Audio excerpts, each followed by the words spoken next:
3강 다른 역사와 문학사, 정치사, 종교사, 문학사라는 제목으로 말하겠습니다. 역사 서술은 정치사에서 비롯됐습니다. 정치사는 고대에 출현하고 오늘날까지 이어집니다. 국사라고 하는 것이 사실은 정치사입니다.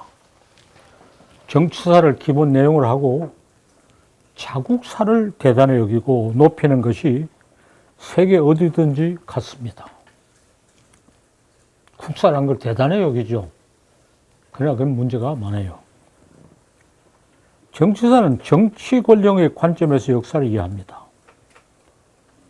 통치자가 정치 권력을 가지고 나라를 다스리는 내력을 말하고, 나라를 잘 다스렸니 못 다스렸니 말하고, 통치받는 백성은 역사의 주체가 아닌 객체로 대상으로 취급합니다. 조금 쌍스럽게 말하면 완전 졸로 취급하고 갑질을 마음대로 하는 거죠. 또 정치 권력이란 것은 안에서 횡포를 부리는데 그치지 않고 밖으로 나가서 타국과 전쟁을 합니다. 전쟁을 해서 이긴 것을 정치의 큰 자랑으로 삼습니다. 정치사 위주의 국사 역사는 전쟁에서 싸워서 이겼다 졌다 전부 그 이야기입니다. 학생들한테 역사라고 가르치는 게 맨 전쟁에서 이기고 졌다는 그 이야기만 가르치고 있어요. 그렇게 함으로써 이기는 것이 훌륭하다, 이기는 지도자를 칭송해야 된다, 이런 교훈을 주고 있어요.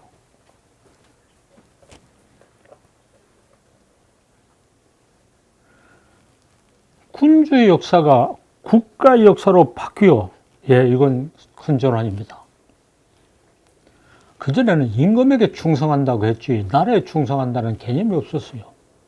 이제 나라에 충성하는 걸로 바뀌었어요. 정치사가 달라진 것을 달라졌다고 인정할 수 있어요. 달라졌다고 하니까 국가는 뭐냐? 통치자가 국가는 아니고 짐이 곧 국가라는 건 이제 말이 안 된다 그러고 그 주위에 다원적 집합제라고 말을 바꿉니다. 왕국이 공화국으로 변환하면서 성격 변화가 분명해졌다고 합니다. 정치가 민주주의를 표방하면서 오랜 과오를 청산하고 면죄부를 받았다고 합니다. 나는 여기 동의하지 않습니다. 그래도 그 때문에 정치사가 다른 역사로 바뀐 건 아닙니다. 정치는 정치 권력을 행사해야 성립됩니다. 불변의 사실입니다. 민주적 절차를 걷다고 해서 이 점이 달라질 수는 없습니다. 민주라는 것은 정치거나 형식입니다. 정치 권력은 힘을 과시하고자 하는 속성이 있습니다. 아무리 작은 나라라도 강성대국이 되고자 하는 패권주의 욕구를 떨쳐버리기 어렵습니다. 과거 어느 때 자기 나라가 큰 영토를 차지하고 세상을 이렇게 지배하고 호령했느니라 찾아보면 그런 역사 없는 나라 하나도 없어요. 그걸 자랑하고 뽐내요. 우리는 옛날 환단고기 시절에 유라시아 대륙을 호령했느니라. 다른 나라도 다 그렇게 말해요. 이게 다 원래 우리 땅이다. 땅 하나에 주인이 수십 명이에요. 어느 시대를 기준으로 해서 말하느냐. 그래서 끊임없이 분쟁이 옵니다. 강성대국이라는 거 이거 참 고약한 개념이죠. 이 모든 특징이 강약을 구분하고 강을 높이고 약을 낮추는 상이한 평가를 하는 차등론에 근거를 둡니다. 그 사고방식이 철저히 차등론입니다. 차등론을 분명하고 강자가 우월한 위치에서 약자를 누르거나 돌보는 행위가 정치입니다. 어떤 말로 미화해도 정치는 이런 겁니다. 정치에 대해서 과도한 기대를 걸지 말자고 창조주권에서 말했어요. 정치에 과도를 길면 불만이 쌓이고 그게 위생상 해로워요. 정치를 뒤를 이어 두 번째로 등장한 역사는 종교사입니다. 종교사는 종교인 시대, 종교가 크게 행사하는 시대인 중세 등장에 한참 위세를 떨쳤습니다. 신앙의 열기가 줄어들면서 근대 와서 종교사는 어느 정도 퇴조를 보이지만 아직도 무시할 수 없는 영향력을 행사합니다. 내면의식의 깊은 자취를 감추고 있습니다.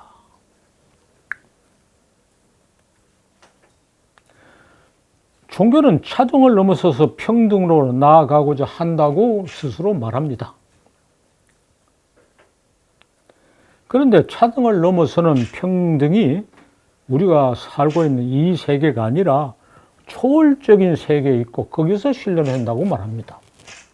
저 높은 곳에 가야 있다고 말해요. 이것은 사실이 아닌지 점검할 수 없어요. 그런지 아닌지.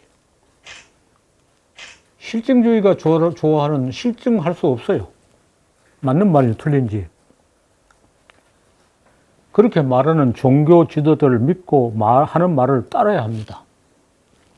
신의 계시를 받았거나 스스로 깨달았다는 종교 지도자는 우리 보통 사람, 예사사람보다 월등한 정신 능력을 가졌음을 인정해야 합니다. 그런 종교 지도자와 예사사람 사이의 간격이 정치의 통치자와 통치를 사는 사람의 간격보다 훨씬 더 큽니다. 이것은 엄청나게 큰 차등입니다. 평등론이 궁극적인 진리라고 하면서 종교는 현세의 차등론을 더욱 확고하게 합니다. 정치는 강약의 차등인데 종교가 말하는 건 현우의 차등입니다. 슬기롭고 어리석은 것의 차등이죠.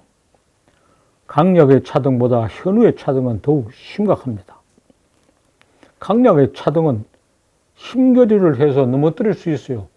현우의 차유는 그렇게 만만치 않아요. 현우의 차등은 거의 절대적입니다.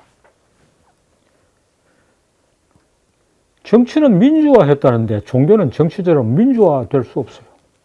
종교는 민주화될 수 없어요.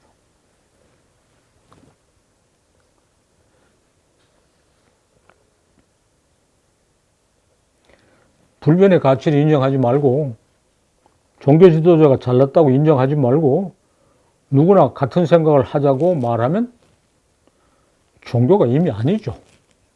그러니까 종교 밖에서는 뭔 소리 할 수 있어도 종교 안에서는 더 할 말이 없어요. 현대화 무슨 민주화라는 게 없어요.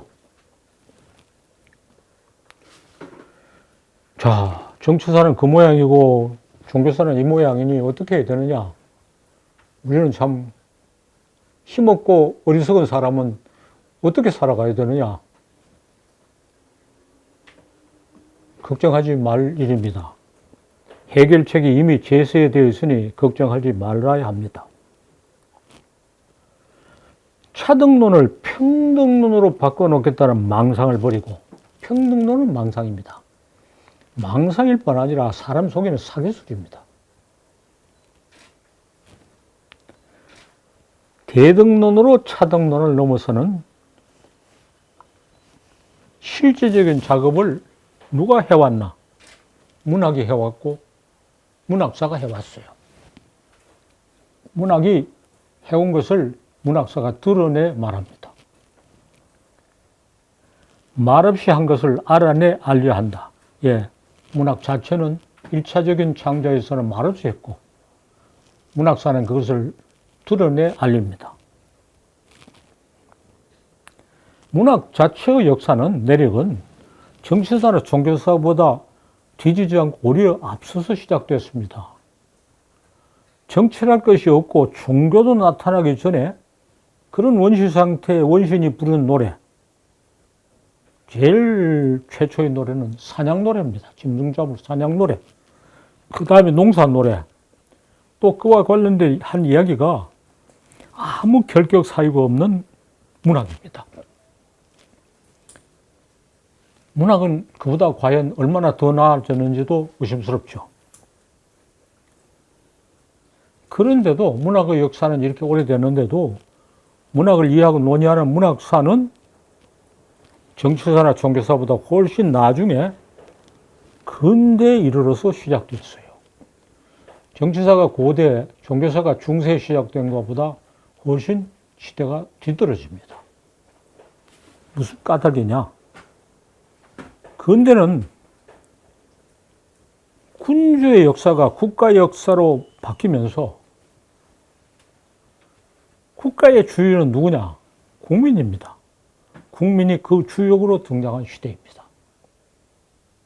헌법의 모든 권한은 국민으로부터 온다. 이렇게 썼습니다.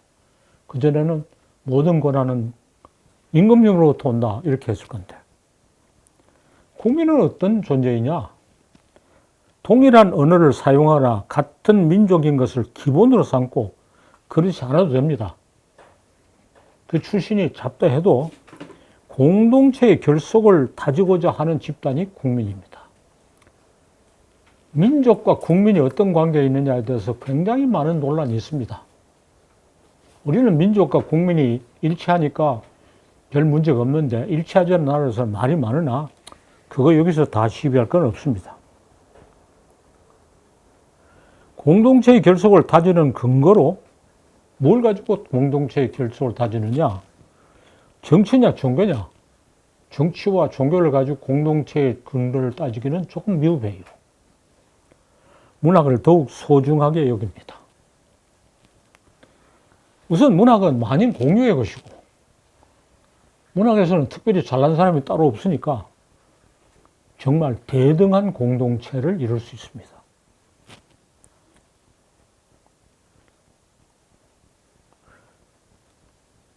개개인의 보통 사람의 정치 주권은 억압되고 또 종교는 분열될 수 있어요. 종교의 한 속성은 분열입니다. 항상 정통과 이단을 갈리면서 끊임없이 분열하는 게 종교입니다.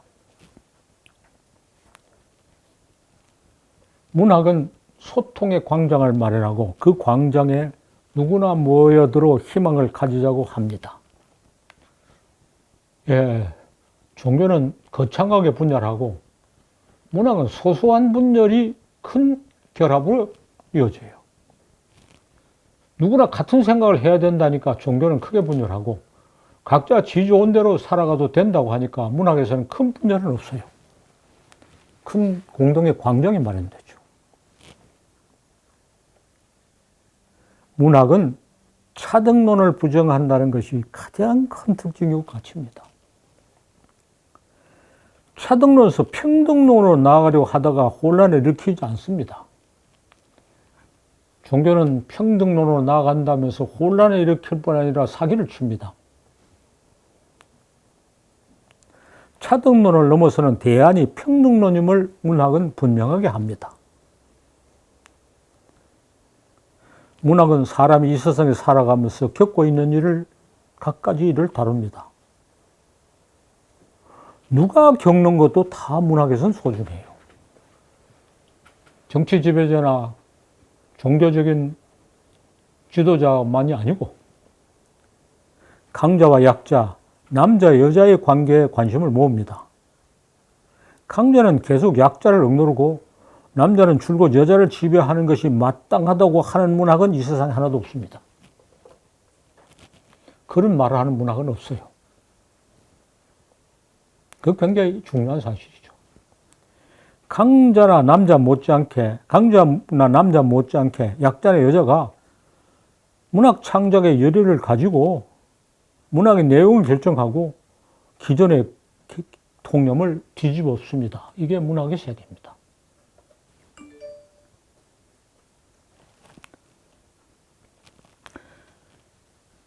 강자와 약자, 남자, 여자의 차등이 없다는 게 아니라 절대적이지 않고 상대적이며 항구적이지 않고 전복될 수 있는 것을 다각도로 보여줍니다. 다 쓸어버리고 평등을 하자 이런 소리를 하지 않아요. 있는 건 있는 걸 인정하고 그 이면도 보여주고 전복도 하고. 그래서 정치는, 종교는 내세에서 평등을 이루고한다 하고 정치는 현세에서 당장 평등을 이루겠다 하는 양대 거짓말인데, 거기서 정치가 이루어지면 과업을 다른 쪽에서 맡아야 한다고 했습니다. 맡아야 한다고 문학에서 말하는데 그 다른 쪽에 선두에 문학이 있습니다. 남녀관계는 정치에서는 대수롭지 않게 여기고 정치에서는 남녀관계는 무조건 스캔들입니다. 종교는 불교를 하다면서 외면합니다. 문학은 사람이 살면서 남녀관계가 아주 소중하다는 것을 분명하게 하고 통념을 깨는 충격을 주는 이야기를 다채롭게 들려줍니다. 정치나 종교에서 보면 매우 격이 낮죠. 남변여비의 차등론을 표리, 강약, 현우의 측면에서 뒤집어 무력하게 합니다. 표리, 겉으로는 남자가 존귀하고 여자는 열등한 것 같은데 뒤집어요. 남자가 강하고 여자가 약한 것이 강이 약이고 약이 강하다고 해서 뒤집어요. 남자 유식하고 여자 무식한데 유식이 무식이고 무식이 여자인 걸 보면서 측면에서 뒤집어 그것을 무력하게 합니다. 다각도로 뒤집는 것이 문학의 중요한 내용이고 문학이 관심을 끄는 이유입니다. 겉으로는 멀쩡한 것 같은 그 권위가 속은 텅텅 비어 진실을 억누르지 못하게 합니다. 이게 문학의 내용이고 기능입니다. 이것이 바로 대등론입니다. 이런 사고가, 이런 사회관계가, 이런 철학이 대등론입니다. 대등론이 무엇인지 문학은 잘 말해주겠습니다. 정치나 종교는 차등론을 평등론으로 넘어설 수 있다는 헛소리를 하고 있을 때 문학은 차등론을 대등론으로 뒤집는 과업을 착실하게 수행해 왔습니다. 공약을 앞세우지 않고 실천만 해서 그 넓이와 깊이가 얼마나 되는지 가늠하기 어렵습니다. 문학은 무한하다 그랬는데 이런 것이 무한합니다. 문학사 탐색을 부지런히 해서 그것을 발견해서 세상에 널리 알리면 세상이 차츰 좋아질 수 있습니다. 사람들은 문학을 즐기면서 그게 왜 좋으면서 왜 즐기는지를 잘 모르고 있기 때문에 너 이래서 즐긴다고 말해주면 훨씬 사람이 깨어나게 돼요.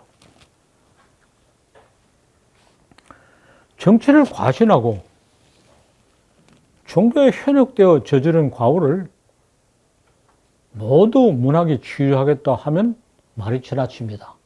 문학이 뭐 그렇게까지 훌륭한 것은 아닙니다. 또 문학이 자기가 잘났다고 하면 새로운 차등론을 만들어낼 염두가 있습니다. 문학 지상주의 해로워요. 정치가 독주하지 않도록, 종교가 독선에 빠지지 않도록 문학이 도와줘야 합니다. 정치니 종교니 쓸데없으니 다 쓸어버리자 이게 아니고 있는 걸 인정하고 그런 데를 행세하는 것을 인정하면서 조금 해독을 덜 끼치게 좀 유익되게 하는 쪽으로 문학이 도와줘야 합니다. 문학이 그것들을 이끌어 나가는 무슨 위대한 지도자라고 생각하면 안 돼요. 문학은 최대한 자세를 낮추어 도와주지 않은 듯이 도와줘야 그쪽이 기분 나빠하지 않고 도와주는 효과가 나는 겁니다.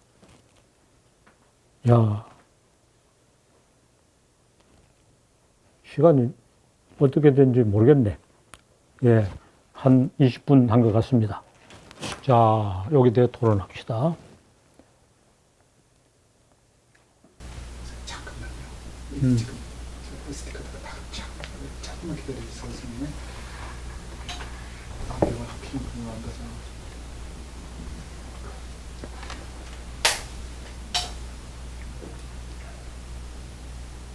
말씀. 자, 얘기해요. 지금 이제 근본적인 의문이 하나 있는데요. 네. 근대에 이르러서 이제 문학사, 서술이라든지 네. 이런 것이 이루어졌지만 선생님 말씀 주신 것을 쭉 종합해 보면 그 단계별로 고통 속에서 끊임없는 모색이 저절로 이루어져 왔지 않습니까? 문학 자체는 그런데 그렇죠. 문학사는 근대 왔어요.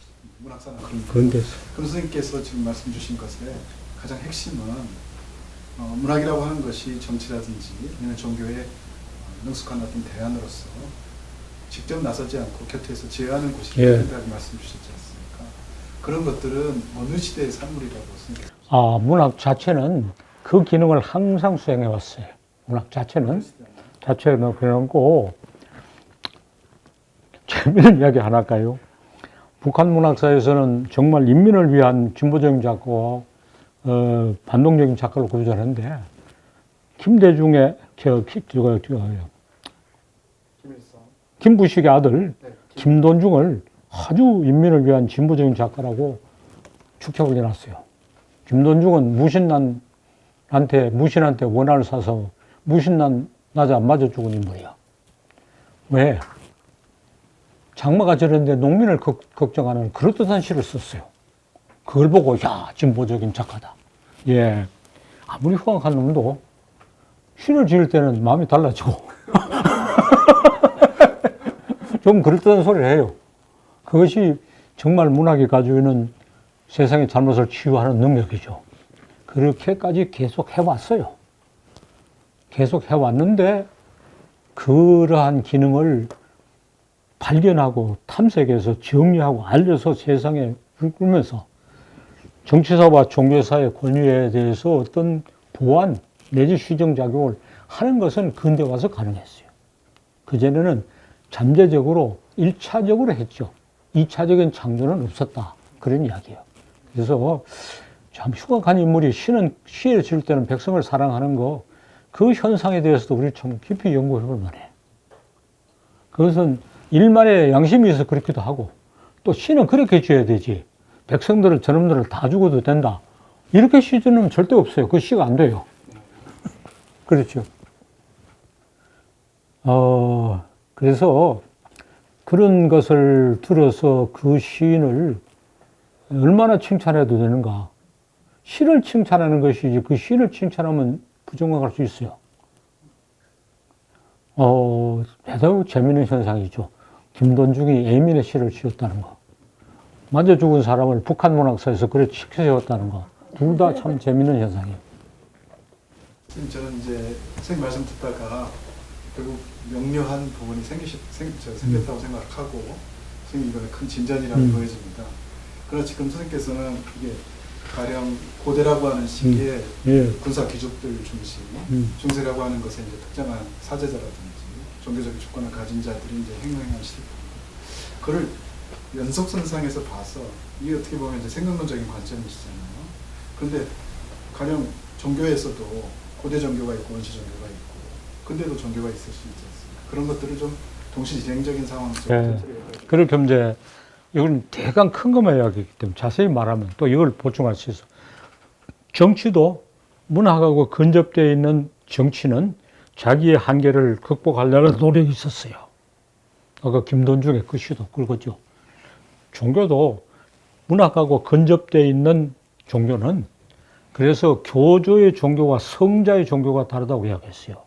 교조는 사실은 굉장히 개방적이고 자유로운 사람이었지만은 교조의 종교를 교류화해서 교단이 구축될 때는 정말 이원적인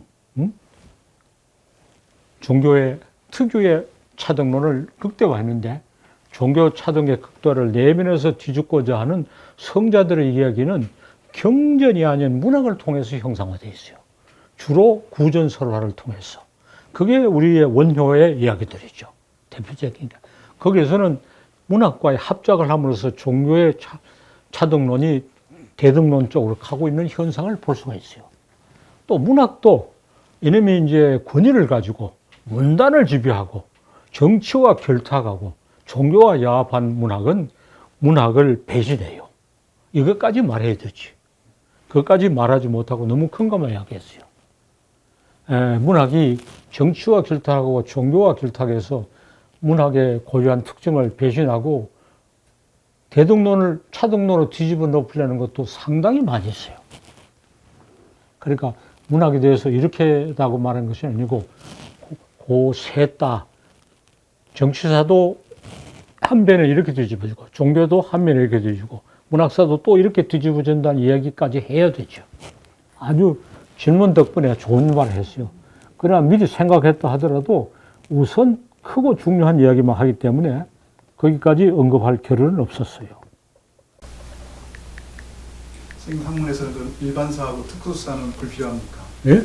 일반사하고 특수사는 불필요합니까? 정치사인 국사가 일반사고 나머지는 특수사라는 것은 말로서는 횡포예요.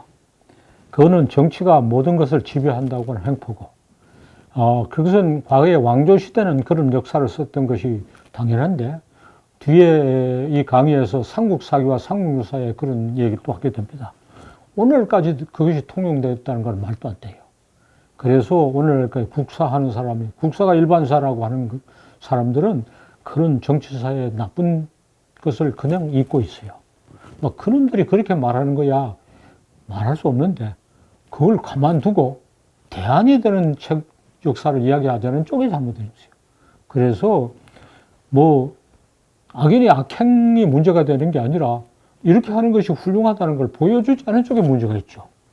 그러니까 악인을 때려잡으려고 하고 선행을 보여주지 않으려고 하면 세상 사람은 악인을 때려잡는 데만 열을 올리고 선행을 보여주지 않아요.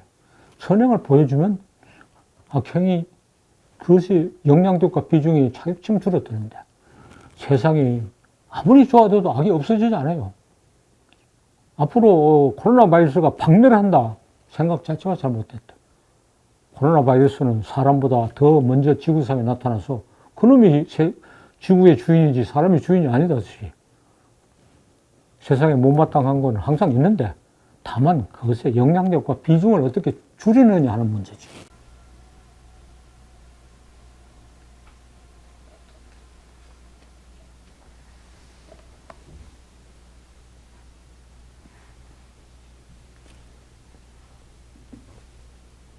자, 윤정 다시. 저는 그 문학사 공부할 때 한국 문학사를 이해하기 위해서는 이제 한국 문학사만 알면 좀 부족하기 때문에 다른 나라의 각국 문학사도 이해해야 되는 건가 이렇게 생각을 했고 또 선생님이 하신 작업 가운데서 동아시아 문학사하고 세계 문학사를 이제 연구해서 저희들에게 알려주신 것도 그런 측면에서 하신 거 아닌가 이렇게 이해를 했습니다. 그래서 오늘 강의를 들으니까 이제 정치사나 종교사 이런 것까지도 그렇죠. 공부를 하면 문학을 이해하고 탐색하는 데 더 도움이 된다는 근데 그런 그건 말씀. 이렇게 말할 수 있어요. 한국 문학사에서 얻은 원리를 동아시아 문학사에 확대해서 타당성을 검증하고 동아시아 문학사를 새롭게 이야기하고 다시 세계 문학사로 나간 과정이었어요. 그러나 이제는 다 합쳐가지고 용컨대 문학사란 어떤 것이냐를 이야기하는 과정이죠. 그래서 지금 이 과정에서는 이걸 먼저 공부하고 저걸 나중에 공부하는 순서는 없어요. 모든 사물은 다른 것과의 관계에서 존재하고 의미를 가진다는 원리죠. 모든 사물은 다 그래요. 관계에서 존재하고 의미를 가지는 거예요. 그래서 하나의 사물을 이해하기 위해서는 인접되는 가lum상호문과의 관계에서 반드시 봐야 된다. 문학사는 종교사와 철학, 정치사와 종교사의 관계에서 봐야 된다. 그러나 이제 그 관계는 소원하거나 적대적인 것도 있고 근접되거나 우호적인 것도 있어요. 그래서 1사로 가면 문학사와 철학사로 가요. 문학사와 철학자는 관계가 가깝고 상당히 우호적이에요. 그러니까 적대적인 관계와 우호적인 관계를 하나씩 이야기해 나가는 거죠. 그냥 뒤섞어 이야기해 보면 질이 멸렬해져요. 그래서 문학과 철학은 서로 도와줘야 될 관계다. 그것을 1사에서 다음 서술로 하는 이야기입니다.